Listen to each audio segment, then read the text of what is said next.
On 20th March, schools, tertiary institutions and universities were closed as part of the directive by President Museveni in the fight against COVID-19.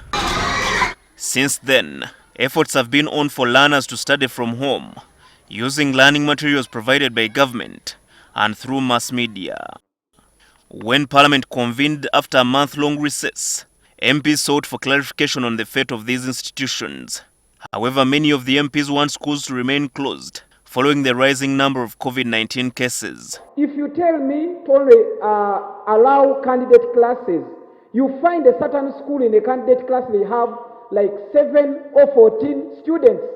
How can 14 students sustain a school? So there are a lot of issues we need to discuss. So I want to invite the Minister of Education to come very, very quickly so that we can handle this issue, to hear when will the schools open, if they are going to open. The ministry must come out very clearly on whether it is going to be a dead year, or on whether we are going to open schools for everybody to come back, or on whether it's going to be only the candidate classes. Because there is confusion, statement after statement. How about the vulnerable children, if we were to allow them to go back to school when schools are not yet prepared? Because for schools to open in absolute observation or strict observation of standard operating procedures, it would require huge resources.